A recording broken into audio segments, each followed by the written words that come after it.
તરફ આગળ વાત કરીએ તો ભાવનગરના નકલી દારૂકાંડમાં શક્તિસિંહ ગોહિલે ગંભીર આરોપ લગાવ્યા છે.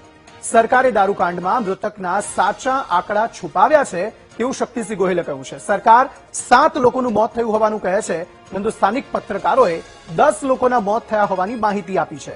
રાજ્યની સરકારે બુટલેગરોને આશ્રય આપતા આ ઘટના બની છે તેવો આક્ષેપ પણ શક્તિસિંહ ગોહિલે કર્યો છે. ગુંડા તત્વો ચૂંટણીમાં ભંડોળ આપે એટલે કાર્યવાહી થતી નથી. આ ગુંડા તત્વો ચૂંટણીમાં વિરોધ પક્ષના ઉમેદવારો મતદારોને ધમકાવે છે.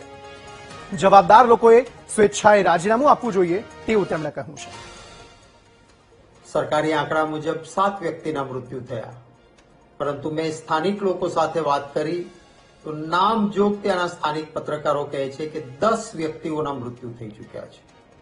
કેટલાક લોકો પ્રાઇવેટ હોસ્પિટલમાં બીજે ત્રીજે આજે પણ મુશ્કેલીનો સામનો કરી રહ્યા છે. કેટલાકનો જીવ બચે પરંતુ આંખ જતી રહે, દ્રષ્ટિ જતી રહે, જોઈ ન શકે, અંધાપો આવે, આ પ્રકારની આ ઝેરી દારૂથી પરિસ્થિતિ પેદા થઈ છે. મુખ્ય ખુરશી પર બેઠેલા વ્યક્તિઓએ જ્યારે પણ કોઈ ઘટના ઘટે છે ત્યારે નૈતિક જવાબદારી સ્વીકારીને રાજીનામું આપવા છે. કેમ ભાજપમાંથી કોઈના પેટનું પાણી હલતું નથી? ખરા અર્થમાં નૈતિક જવાબદારી પણ સ્વીકારવી જોઈએ.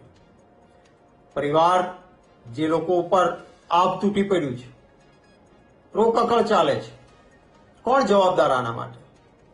સૌથી પહેલું મૃત્યુ નરેન્દ્ર યાદવ કરીને ઉજ્જૈનનો માણસ જેનું થયું, ભાવનગરમાં એનું પોસ્ટમોર્ટમ થવું જોઈએ.